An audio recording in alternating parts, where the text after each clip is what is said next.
Continuando o nosso louvor dessa noite, eu vou convidar a igreja para cantar agora com mais entusiasmo no hino de número 150. Não desistir.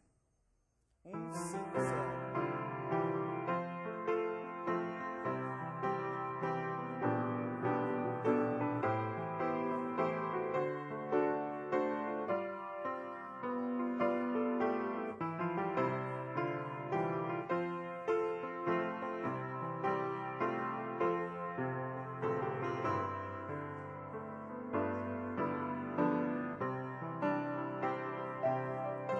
Dias abençoados.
continuando o nosso louvor, eu vou convidar a igreja para ficarmos todos em pé, cantarmos juntos o hino de número 286.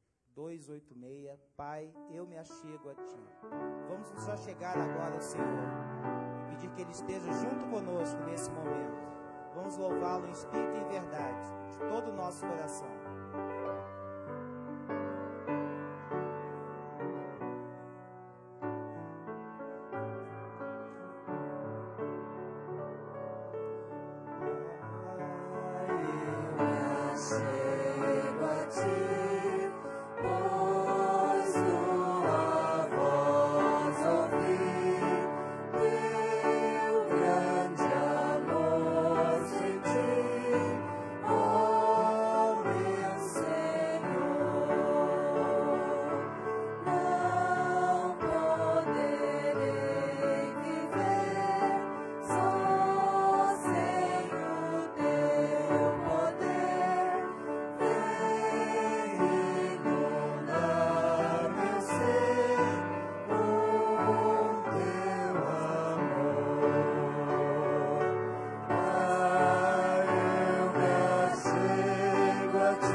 Convidamos aos irmãos para que na posição de joelhos possamos invocar a presença do nosso Deus.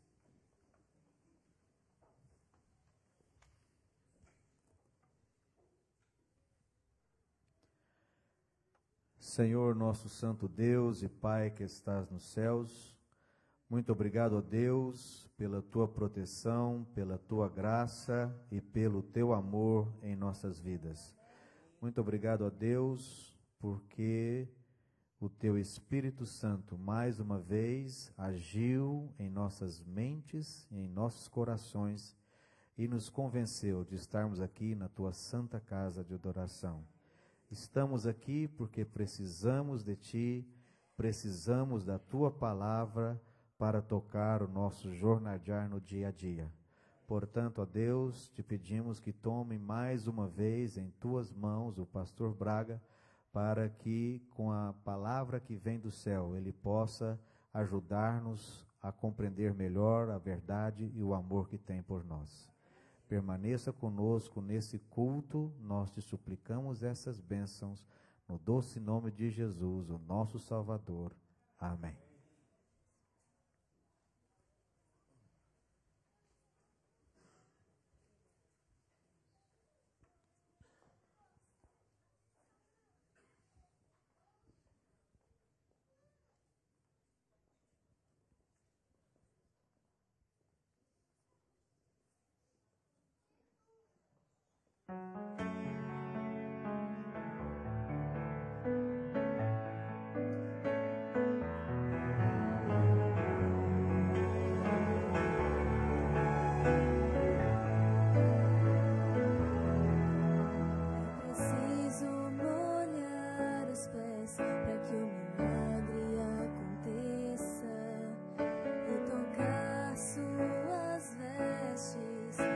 Sentir o seu poder, é preciso erguer bem alto o machado para que o sacrifício apareça, e esperar por muitos anos até que a chuva desça. Para atravessar o mar, coloque o pé na água. Para chegar ao outro lado, você precisa acreditar. Deus quer abrir o mar para você, mas antes você precisa crer.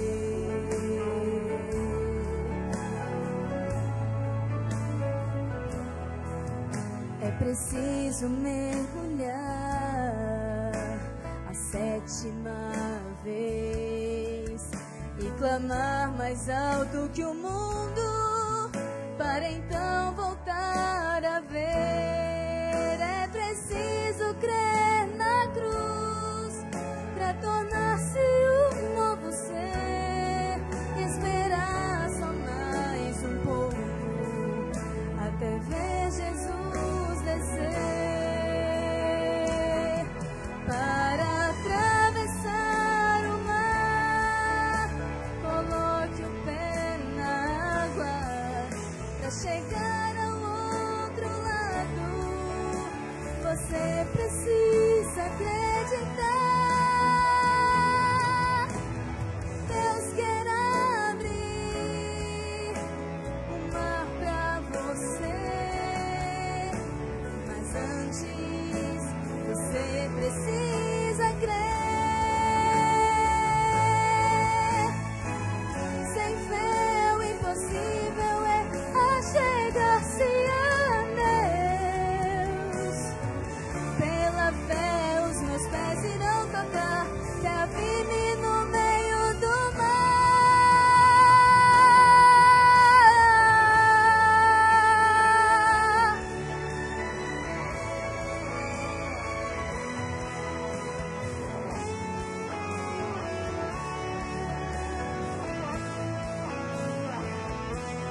Para atravessar o mar, coloque o pé na água. Para chegar ao outro lado, você precisa acreditar. Deus quer abrir o mar para você, mas antes você precisa crer.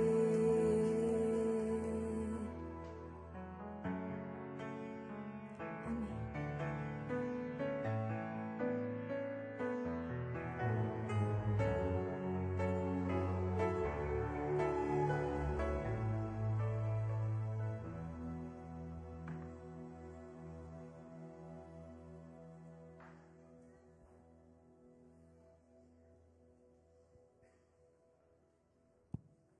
Obrigado a Luli pela música bonita. Deus quer abrir o mar para você, amém? Coisa linda, que bom que você veio nesta noite. Saudação aos nossos amigos que nos assistem também pela internet. Várias pessoas têm feito contato, têm acessado aí, que bacana. E é bom estarmos juntos novamente para compartilharmos a palavra de Deus. Sabe que tem uma metáfora do cronista Rubem Alves. Eu gosto muito das crônicas de Rubem Alves. Ele tem uma metáfora que eu me identifico muito com ela. Ele diz que tem duas maneiras de se falar de teologia, de falar das coisas de Deus. Ele diz uma maneira, aí ele usa, ele é mineiro, né? Nasceu nessa região ali do sul de Minas, na fazenda. Ele usa a imagem assim daquela casa de fazenda antiga. Então ele diz, uma maneira de falar de teologia, ele diz, é a teologia da sala de estar.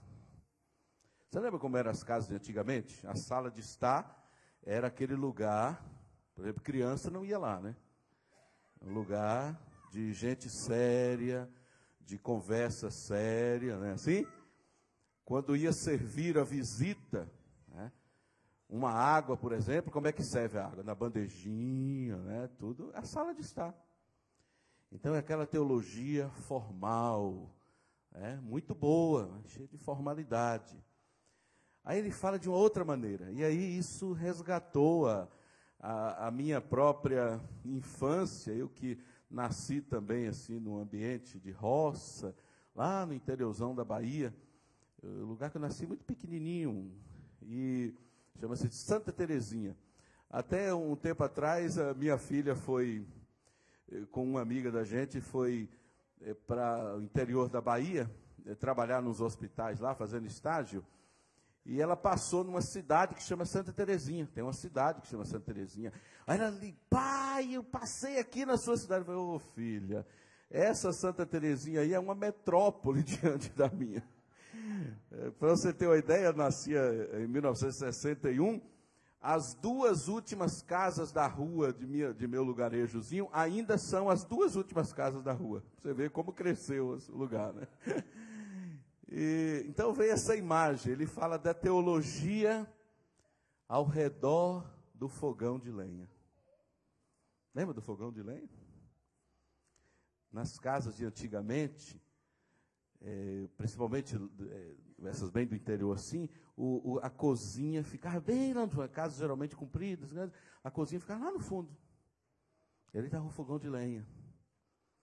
No fogão de lenha, quem cresceu com essa imagem vai lembrar muito bem disso, tinha sempre alguma coisa, né? Sempre alguma coisa. O feijão você cozinhava, era da noite toda, ficava ali, sempre tinha ali uma chaleira com água quente, o fogão de lenha. E quem é que ia lá no fogão de lenha, lá no fundo da casa? As pessoas íntimas. E o que se conversava ao redor do fogão de lenha? Não aquela coisa formal, mas se conversava de amenidades, da vida. Lembro das noites mais frias, a gente ficava ali, né? A chapa do fogão aquecida, era gostoso ficar em volta ali do fogão de lenha. Então eu gosto, eu me agrado muito desse tipo de teologia, desse tipo de jeito de falar de Deus, ao redor do fogão de lenha. As conversas ao redor do fogão de lenha. E isso traz uma imagem assim, nossa, para mim, muito gostosa, muito abençoada, de muita paz, de muita tranquilidade. Lembra a minha avó, lembra, assim, aquele lugar gostoso, sem formalidade. Para beber água na cozinha não precisava da bandejinha, né? Você vai lá na caneca e se serve. Isso é teologia ao redor do fogão, que a gente está tentando conversar nessa semana, nesses pensamentos de recomeçar. Porque, como é o pensamento? Não importa quão longe você tenha ido na estrada errada.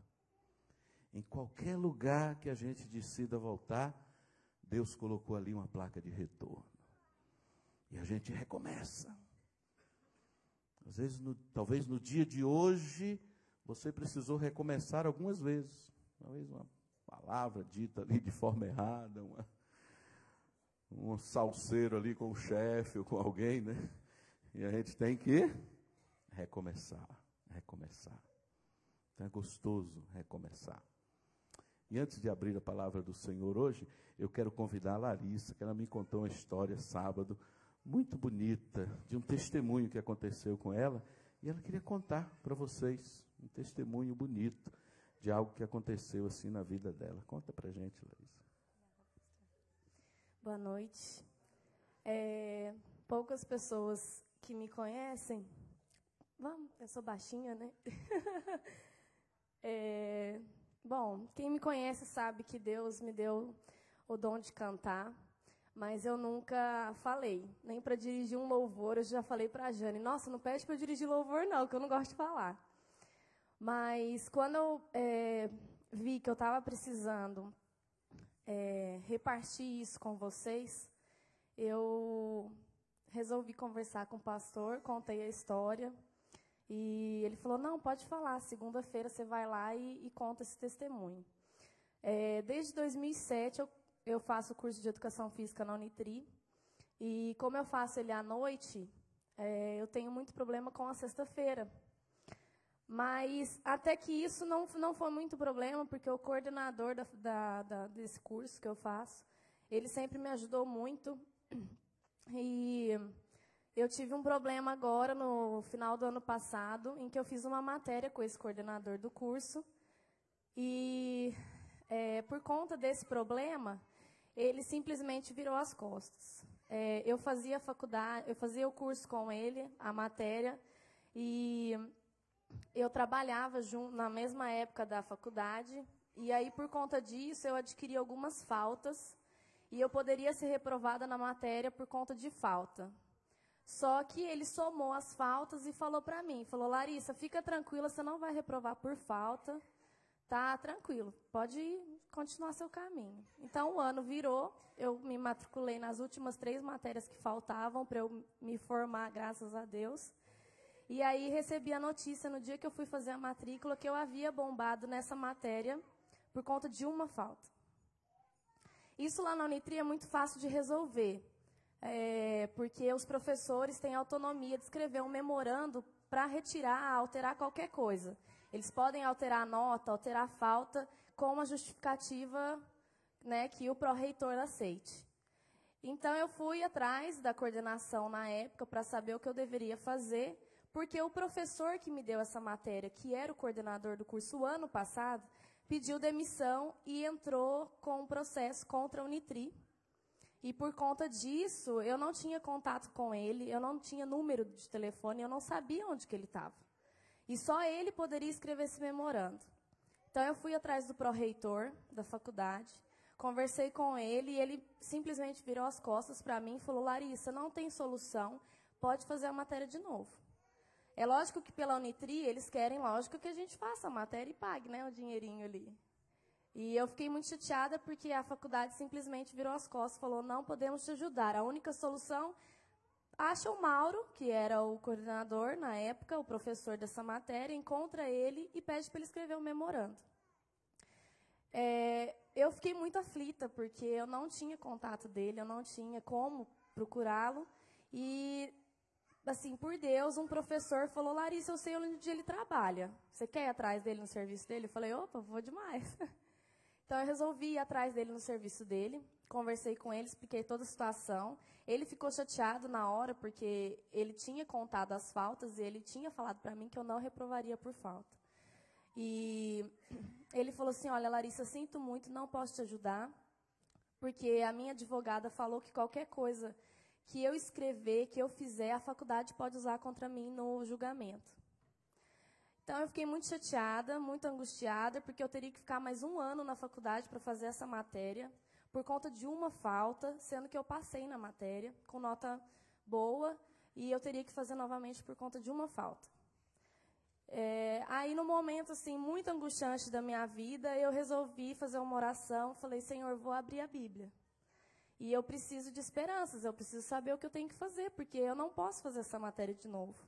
Eu tinha passado num concurso público e E eu precisava estar formada até julho desse ano para poder participar realmente do concurso.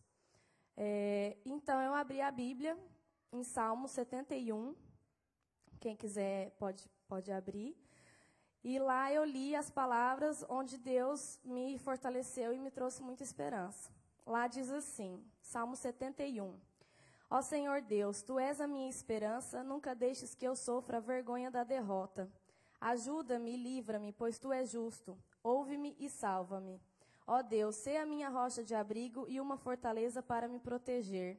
Tu és a minha rocha e minha fortaleza. Livra-me dos maus, livra-me do poder dos homens. Meu Deus, em Ti ponho a minha esperança. Desde jovem tenho confiado em Ti.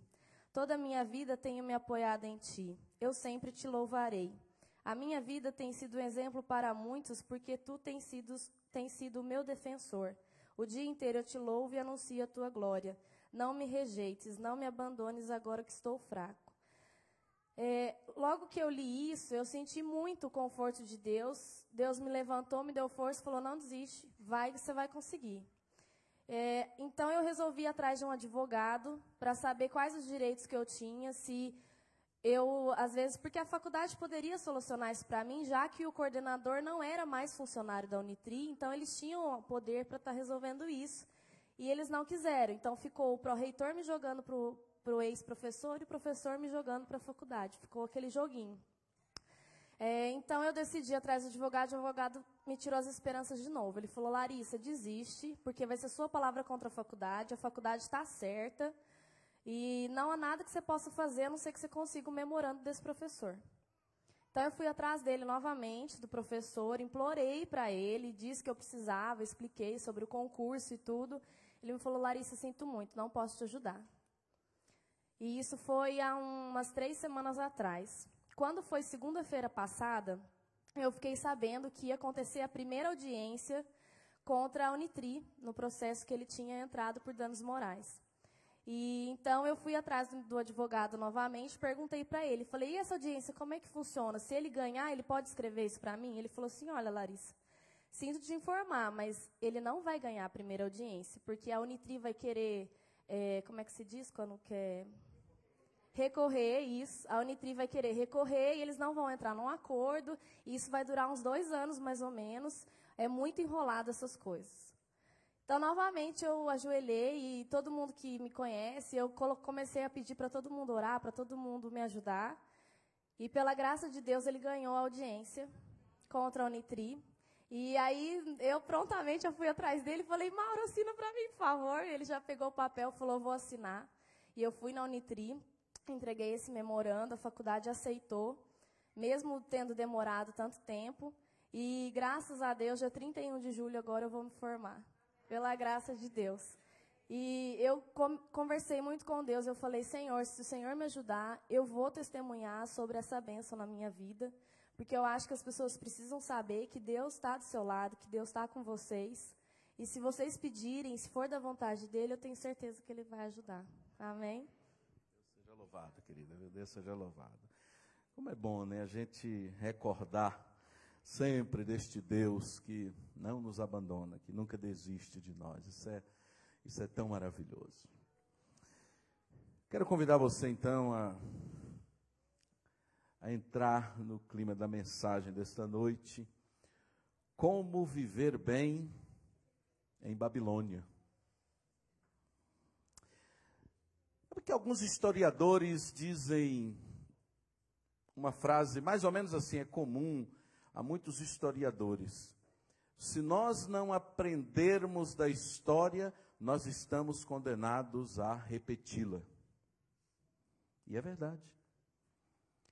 Se nós não aprendermos da história, daquilo que nos aconteceu, e da história como um todo, nós estamos condenados fatalmente a repetir coisas que não deveriam ser repetidas.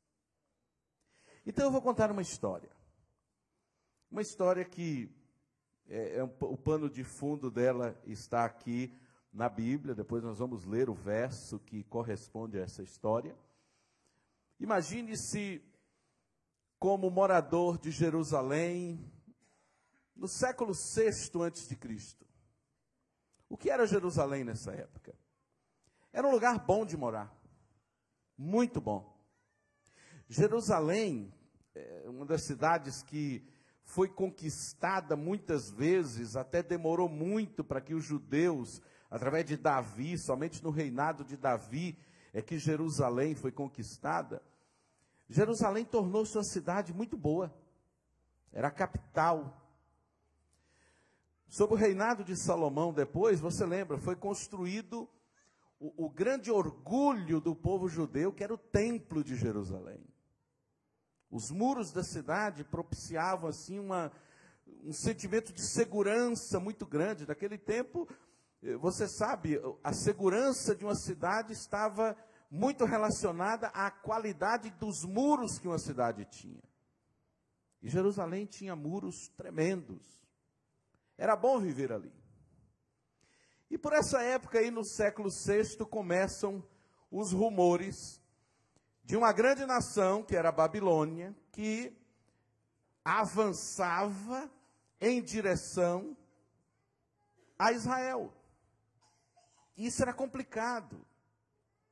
Porque o judeu nacionalista como ele é, jamais podia imaginar que Babilônia haveria de transpor as muralhas de Jerusalém e conquistar o seu povo. Eles estavam autoconfiantes, o que poderia acontecer? E Babilônia vem avançando, eles ouviam falar de Babilônia, até que, você lembra da história, Babilônia invade Jerusalém. Conquista aquela terra. E então, nesse contexto, os cativos foram levados para a Babilônia.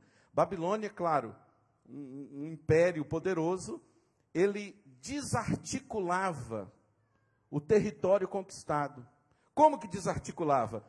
Mandando para o exílio os principais entre o povo. Então, a liderança, os jovens. É exatamente nessa leva de cativos que gente como Daniel, Sadraque, Mesaque, essas histórias bíblicas estão relacionadas com esse período.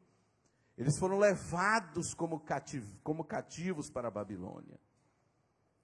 A jornada de cativeiro, para você ter uma ideia, era uma jornada que envolvia aí 1.100 quilômetros. E mesmo gente jovem, forte, muita gente morreu pelo caminho, porque não suportava as condições difíceis de uma viagem como essa. Quem ficou em Babilônia, em Jerusalém? Fica ali a população mais idosa, porque um rei que era, né, vassalo da Babilônia, colocado ali pelos babilônios, desarticulada completamente. Essas invasões, elas acontecem ao longo de um período, né, de vários anos, até que numa desobediência, quando os judeus se voltam contra a Babilônia, tentam fazer acordo com o Egito, uma confusão muito grande, Babilônia entra novamente e aí sim destrói o templo. O orgulho do povo judeu estava destruído. O tempo vai passando, a circunstância ali era muito difícil. E a circunstância de quem vivia em Babilônia? Então aqui vem uma história que nos traz uma lição muito interessante. Viver em Babilônia para aquele povo era uma miséria completa. Eles estavam ali num lugar estranho e pagão, uma língua que eles não conheciam, um povo de quem ele não gostava, uma terra muito árida, diferente do território de onde viera, que era um território muito bom, uma condição de vida miserável, porque quem eram aqueles cativos em Babilônia? Eles eram o João Ninguém. O João Ninguém. Então as condições de vida eram muito difíceis. Exceto alguns poucos que foram escolhidos a dedos, como Daniel e o seu grupo, para servir no palácio, a condição da maioria dos cativos era a pior possível. E aí o povo começa a, obviamente, detestar a Babilônia. Eles odiavam estar ali. Como ser feliz ali? Aí vem uma questão, meus queridos. Como ser feliz vivendo em Babilônia? Lembra do Salmo 137, o que está escrito? É uma descrição da vida em Babilônia. Eles dizem assim: junto aos rios da Babilônia, é nesse período, nós nos assentávamos e chorávamos. Nos salgueiros que lá havia, pendurávamos as nossas harpas.